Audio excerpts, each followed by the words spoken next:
Hey everyone, I'm John at Questmarker, and I'm here today to tell you why Ratohnhaké, also called Connor, is the most important video game character of the 2010s. I thought it might bring clarity or instill a sense of accomplishment, but all I feel is regret.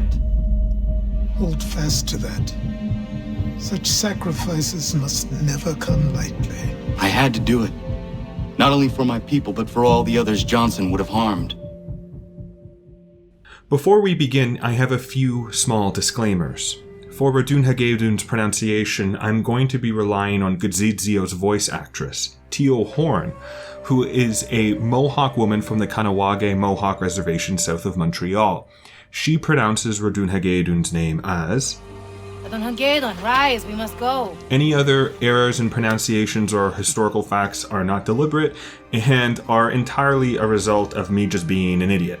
Secondly, this video is going to spoil Assassin's Creed 3, and probably some of the older games too. And then lastly, I'm talking about politics in video games. Can't say I never warned you. There's a lot that makes Ratohnhaké the most important video game character of the previous decade. First, his character is a meaningful contribution to representation in media. Second, his use of traditional language is a cultural landmark in Indigenous language revitalization and preservation. Third, his quest for protecting his community's land is both an honest look at Indigenous history, as well as a mirror for how Indigenous resistance remains ongoing. All of this coalesces into how Ratohnhaké pushes video games forward as a medium in the broader media landscape. But there are problems here too. I have a frustration in how he's been received, because there's a deficit in understanding in situating him in a broader context. There's a lot of problems with how we use his name, how we interpret his story, and how we compare him to the charismatic Florentine that came before him and the savvy Welshman that came after him. Representation has become a loaded term in media criticism. Commenting on representation is like navigating a labyrinth of razor-sharp rocks. But I think Canadian philosopher Charles Taylor's perspective of how representation is important is a good tidbit in moving forward in this conversation. Taylor says, "Our identity is partly shaped by recognition or its absence, often by the misrecognition of others. And so a person or group of people can suffer real damage, real distortion, if the people or society around them mirror back to them a confining or demeaning or contemptible picture of themselves." So representation, particularly in media, is the politics of recognition. Our identity is partly created by how we as individuals or groups are viewed by society, or more gravely, misviewed. But does representation really matter in video games? If I'm Canadian, do I care or not care how most video games portray Canadians? If I'm overweight or Latino or queer or someone with a mental health illness, do I care about how these are represented or not in an interactive media? According to Adrian Shaw's 2010 dissertation at the University of Pennsylvania, titled Identity, Identification, and Media Representation in Video Games, an Audience Reception Study, the answer to these questions really depends. Representation can impact a gamer differently, and one of the significant discoveries she makes is that representations matters more or less depending how a gamer views the interactive medium as a whole. Or others view representation more or less important depending on the types of choices they can make as a character. So that is to say, representation and its significance vary wildly depending on the type of game, the type of decisions a gamer can make in that game, and how a gamer views gaming or that game as a whole. But while her interviewees vary wildly in the importance of representation to themselves, she does find that many of the adult gamers believe representation is important for the youth. So while representation might not matter to your average adult gamer, that average adult gamer would say representation does matter in video games for younger generations. Which brings us to Pine Ridge Reservation, South Dakota. Ratohnhaké is half English, half Kanien'kehá:ka, or Mohawk. He's of mixed descent, and definitely not of the Lakota people, yet his impression on a Lakota youth in Joe Flood's 2012 article is unmistakable. Pine Ridge Reservation was a part of the American Indian movement of the 1970s, and not too far from the Standing Rock Reservation that saw the Dakota Pipeline protest in the mid-2000s. It's an area steeped with history in the broader Indigenous modern movement. And back in 2012, some of the youth got their hands on playing Ratohnhaké. As Flood notes, there are stereotypes with his characters in the context of Assassin's Creed 3, and some inaccuracies, like, for example, the way he hunts is laughable to some of the children. But much of his character is positive. Gaming media is filled with stereotypes, and many portrayals of Indigenous peoples are often inaccurate at best and offensive at worst. To some, Ratohnhaké reinforces some kind of moral warrior. Nathan Lagace's master's dissertation proposes such, and says that Ratohnhaké is a warrior, and squarely falls into that noble savage trope.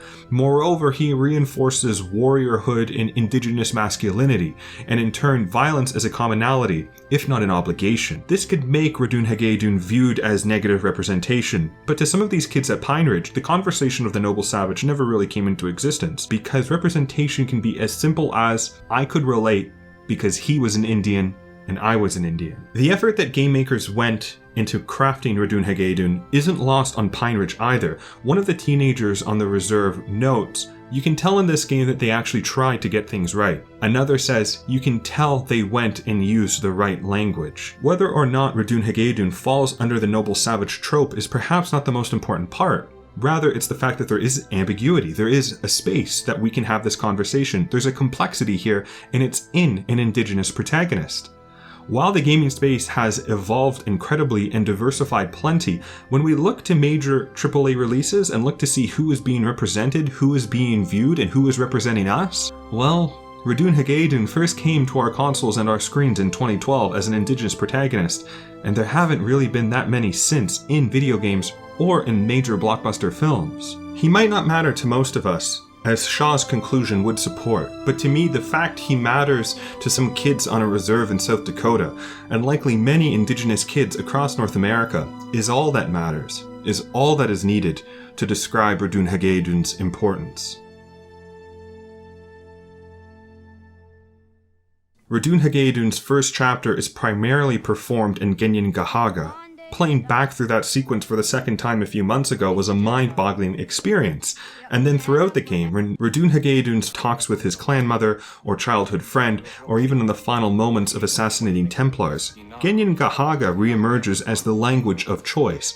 There's more Indigenous language in Assassin's Creed 3 than Italian in the Ezio trilogy or Arabic with Altair. I don't know if there's any other game that has so much of a non-English language built into a game designed primarily for an English-speaking audience. While Ratohnhaké's character may have warranted debate, his use of Ginian-Gahaga has received no criticism that I've been able to find. Even though some Indigenous communities might feel like Assassin's Creed 3 doesn't go far enough, there is always praise for the use of language, how language is interwoven throughout the game, and for the employment of Noah Watts, Ratohnhaké's voice actor, who is a Plains Indigenous person. Indigenous language, its revitalization and preservation, is fundamentally important to many Indigenous cultures across North America.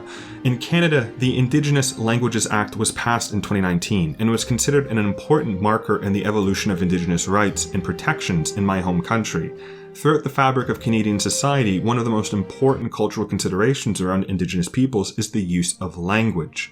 And that's because for most of Canada's history, and probably the United States too, Indigenous language was beaten out of Indigenous kids, many times quite literally. The 60 scoops, the residential schools, the displacement of youth under child welfare, the impact of Indian hospitals, the reservation systems, all have taken their toll on language and its use in communities. The residential schools remains one of Canada's most harrowing mistakes, as Indigenous children were forced to leave their homes, sometimes gracefully, sometimes brutally, to become re-educated in government-backed, church-organized institutions where Indigenous languages were forbidden.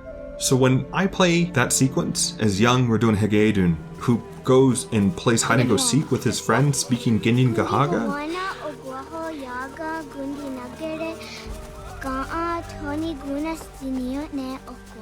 I don't know, there's just like a magic here that I can't help but feel. We can have a chicken or egg debate about whether Ratohnhaké called for the use of language, or the language called for Ratohnhaké. What remains is the rare use of vernacular in gaming. I'd argue it's awe-inspiring. For a kid who can't grow up with the language of their culture, here is Ratohnhaké speaking Indigeneity so naturally you could almost forget much of Canadian history was determined to destroy it. The kids at Pine Ridge Reservation recognize this too. An Indigenous character is as speaking their Indigenous language, and not as a villain or a savage, or somebody you have to shoot up in the wilderness, but as somebody you're rooting for, as a hero. Ratohnhaké's quest can be amorphous at best and confusing at worst. It begins as a journey to protect his people's homeland, and the greatest threat to his traditional territory is the Templar Order. But this shifts over the course of his story. To protect his home, he has to undermine the British Empire. Then he has to support the Patriots in the American Revolution. Then he tries to go on a quest to rekindle peace between Assassins and Templars and reunite with his absentee father. All of this ending in a chase to kill Charles Lee, partly out of revenge, partly to destroy the threat to the Patriots, partly to protect his home. What is clear, however, is how Ratohnhaké's quest begins and ends. It begins with an Indigenous boy leaving his home to protect his community, and it ends with an Indigenous man returning home to find his people's land has been bought and sold by the patriots he fought for. That his quest, however mangled it got between all of that, ultimately failed. That the Assassin versus Templar conflict was misguided or deceptive, that neither the death of Haytham Kenway or Charles Lee was heroic or satisfying. That the scene of the departure of the British shifted into a scene depicting the American auction of black slaves. Ratohnhaké was on a quest for his people's security and freedom, for a cause of security and freedom, and he never really achieved that. The heroism Ratohnhaké displays ultimately ends in the failure of his people. His story is reflective of many, many Indigenous stories that fell prey to colonialism from the 15th to the 20th centuries in North America. As an Indigenous hero, he was manipulated by almost everybody involved. The Patriots, the British, the Templars, and even to some extent, the Assassins. His own actions dragged in his community and splintered pre-existing alliances and friendships. No different to how the French, Americans, and British each exploited Indigenous relationships over the centuries for their own agenda. Ratohnhaké is a story of failed resistance, but continued resistance. Like the Dakota Pipeline protest I mentioned earlier, that was a broad environmental movement that originated as an Indigenous movement. Similarly, the Wet'suwet'en protests in British Columbia earlier this year sparked Indigenous protests across North America, the most famous of which is the Tyendinaga near Belleville, Ontario, which are, to no surprise, members of the Kanien'kehá:ka, the same people as Ratohnhaké. In Canada, prior to our current pandemic, the national issue was the Wet'suwet'en protest over an oil pipeline. Pundits were calling our country fractured or divided. And at the same time, I was playing as Ratohnhaké, who in many ways was a protester like those of present day. His story resonated on this broader level because unlike many of the stories in Assassin's Creed and other AAA games, Ratohnhaké's story kind of still exists today. There are still Indigenous heroes out there trying to protect their homes. Look no further than the Oka Crisis, than Ipperwash, than Idle No More. All of these are significant Canadian narratives that are all about Indigenous resistance to protect their land. And what was Ratohnhaké's story? To do the same. To resist. Games like to make an abstraction of our political climate, of our modern society, to provide some distance for the purposes of that other loaded term in video games. Escapism. Ratohnhaké's story to me isn't an escapist story at all. His story is a mirror of the Indigenous story of North America. Not many video game characters get to make such a claim. Not many video game characters can carry such importance. So, his representation, his language, his story, all of these make Connor the most important video game character in the 2010s. Wait, hold on, John. Who's Connor? I pulled 10 different game reviews of the original Assassin's Creed 3 from the most popular gaming sites. Only 3 refer to him as Ratohnhaké in any point of their review. To the majority of critics, He's Connor, which is a problem because of how he gets his name in the game. We are misviewing Ratohnhaké, and I don't think people are realizing what exactly is going on. The conversations between Achilles and Ratohnhaké are some of the most interesting in the game. We have a washed up old black man on the hill in Achilles Davenport, and his young fiery apprentice who's half Ginian-Gahaga and half British, and also the son of Achilles' greatest enemy, Haytham Kenway. But it's not the Templars or the British or any of the colonial powers that give Ratohnhaké his non-Indigenous name. It's Achilles. The context of him giving the name Connor can be seen here. There's a store close to here. You're to buy the items on this list. Tell them where the carriage is, and they'll see that it's loaded. Understood? Yes. Good. You're also going to need a new name. Your skin is fair enough that you might pass for one with Spanish or Italian blood. Better to be thought a Spaniard than a native.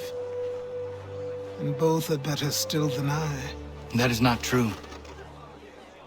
What's true and what is aren't always the same. What would you call me then? Connor. Yes, that will be your name. It's so that Ratohnhaké can fit in, that he might even pass for Spanish, but also, as the player learns much later, that Connor is the name of Achilles' dead son. I'm not sure Achilles wants for Ratohnhaké to relinquish his name, but he certainly doesn't hesitate to point out how his Ginian-Gahaga name was going to be a problem for the mission of the assassins. There's a lot to unpack here, but I think we can't overlook how there's a subtext of moving from an indigenous space to a colonial space requires foregoing your birth name for something more socially acceptable, something more European. This surrendering of your indigenous identity is all too familiar. Those residential schools I mentioned earlier didn't just abuse indigenous language out of you, they also stripped you of your indigenous name to replace it with a Judeo-Christian one. I can't fault critics for not seeing the nuance in how Ratohnhaké is a victim of a colonial system before we even get to assassinate some Templars or wield our cool tomahawk. I don't think it's worthwhile to debate whether Ubisoft intends for a gamer to call him Connor or Ratohnhaké. The text here speaks for itself. We see how Ratohnhaké is required, ironically by his own mentor, to take up a British name to infiltrate the British colonial institution and the Templars. So when game critics don't call him Ratohnhaké, can we really appreciate an indigenous character without being able to see all the clues in his story? How can we appreciate him if we just keep calling him Connor? I hope it's because game critics sincerely believed his name was Connor and not just because they were too lazy to learn how to pronounce or spell Ratohnhaké. Because if it's the latter, I'll leave it to Hassan Minhaj as to why that is so disappointing and problematic. And I remember being at Ellen, and my parents drove down from Sacramento to be there, like mom and dad are sitting there. I've been doing comedy 15 years, and Ellen's just like, hey, Hassan. And I looked in the audience, and my mom's like kind of sitting right where you guys are. And she kind of cringed. She left the VA, checked out of work, hey, I'm sick. Drives down to see her son on Ellen, and she's like, Hassan Minhaj. And my mom, who gave me that name, is just like, ugh. And I'm like, dude, what am I doing? Like, I have a show with my fucking name on it, and I'm still being like, it's with Sean, And so I was like, all right, Ellen, just let's do this right now. Because we can pronounce Timothy Chalamet, so we're gonna do this right now. And so, I think it can be difficult to it. evaluate the quality of a character through the lens of a different culture. I think to many in the audience, we appreciate certain behaviors more than others. Whether we do it knowingly or not, we have our cultural allegiances, which can be problematic when appreciating Ratohnhaké because we don't have the context. You see, Ratohnhaké gets compared an awfully lot to Ezio Auditore de Firenze. And by the way, we have no problem learning how to pronounce the Italian guy's name, yet we can't call Ratohnhaké Ratohnhaké. He also gets compared to Edward Kenway, his grandfather. Both are very quote-unquote charismatic individuals with a kind of playboy charm, a savviness and playfulness that audience resonate with. Heck, IGN said he isn't as straightforwardly charming as Assassin's Creed 2's Ezio. Eurogamer said in their review, perhaps inevitably, Connor lacks the charm and charisma of his predecessor, Ezio Auditore. Destructoid compares Ratohnhaké to both Altair and Ezio, but said, unlike them, he rarely demonstrates any emotional range. and is almost annoying in his blind, obstinate adherence to the ideas all of mankind has a right to freedom, and overall is a bit disappointing as a character. To address this criticism, which would surely undermine why Ratohnhaké is the most important character of the 2010s, we have to look at this scene right here. What do you mean? What has happened? Men came, claiming we had to leave. They said that the land was being sold and that the Confederacy had consented. We sent an envoy, but they would not listen. You must refuse! We cannot oppose the Sachem, but you're right as well. We cannot give up our home. Do you have a name? Do you know who is responsible? He's called William Johnson. Where is Johnson now? In Boston, making preparations for the sale. Sale! This is theft! Connor, take care. These men are powerful. What would you have me do? I made a promise to my people. If you insist upon this course of action, seek out Sam Adams in Boston. He'll be able to help.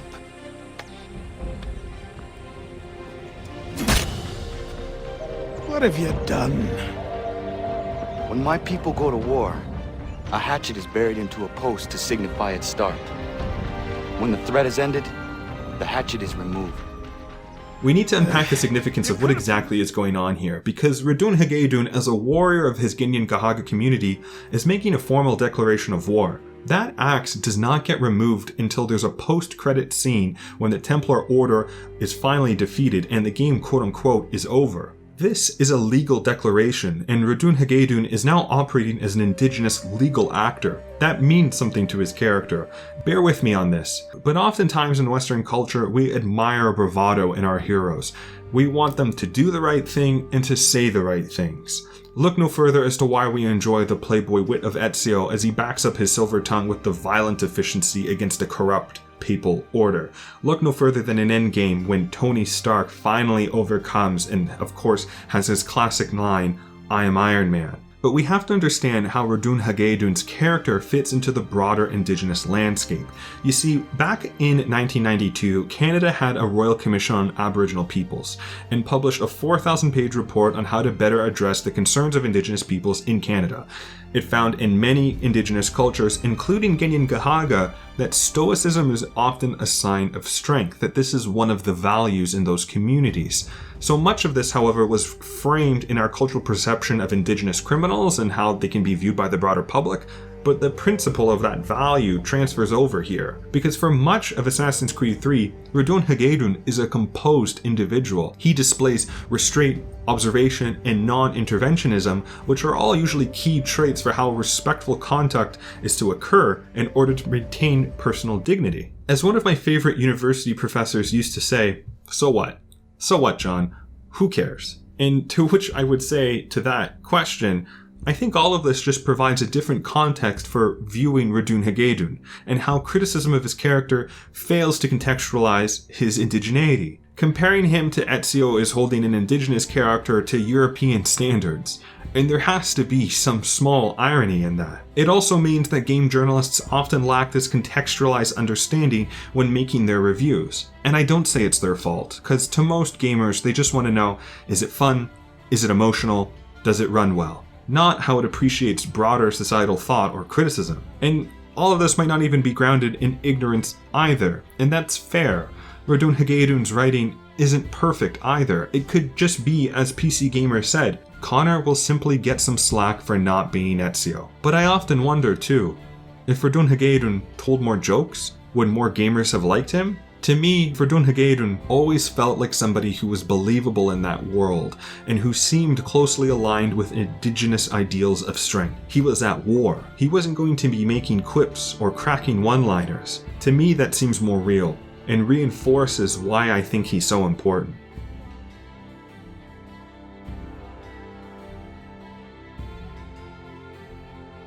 All of this was inspired by a seminar I was in a few years ago. One of my professors asked the class, "What Indigenous stories have you read or watched?" And Assassin's Creed 3 immediately came to my mind. But when it came to sharing our answers with the class, I didn't say it. Talking video games with a bunch of Type A students in their mid-20s at your first class might not give a solid impression. So I opted for saying The 3-Day Road by Joseph Bowden instead. You know, something acceptable. But in the back of my head, I kept thinking about Assassin's Creed 3 and how significant it was. Because throughout that class, when we talked about how Indigenous culture was conveyed or presented in Canada, I just kept thinking about how crazy Ratohnhaké's story is. I was 19 when I first played it, and I don't know if I appreciated at the time how I was playing as an Indigenous protagonist, how there's these whole sections of the game that are in Genyen Gahaga. Ratohnhaké remains the only major protagonist in a film or AAA release of the 2010s, and he's a positive protagonist. And in Charles Taylor's theory, he's not a character that has been misviewed or represents something misviewed about Indigenous people. Ratohnhaké's representation, his language, and his story is so impactful. And although both Unity and Syndicate are set closer to the present day in the Assassin's Creed franchise, Ratohnhaké's story feels the most connected to the modern societal fabric. He's an embodiment of a culture. And I know, guys, we've had characters in video games this past decade that have been really well written, or say really meaningful things, or have very powerful stories. But Ratohnhaké is so representative of a broader community, of the importance of representation, of the importance of language, of the importance of his story not being so stuck in the past or escapist, that for the 2010s, and for all of these reasons, Ratohnhaké is the most important character in video games. Hey everyone, thanks for watching. If you've made it this far, as you might have been able to guess, this story has been on my mind for quite a while, so it felt great to finally get it out there. I hope I've given you some food for thought. You don't have to agree with me. Heck, I don't even know if most of you should. But I do hope you can walk away from this video thing and maybe ask a question you've never thought to ask when it comes to storytelling or stories in video games or whatever. If you'd like to see more of this stuff, well, let me know in a comment. I like comments. I don't know, maybe subscribe too. I hope to kind of be doing more of this in the future. So until then, everyone, take care.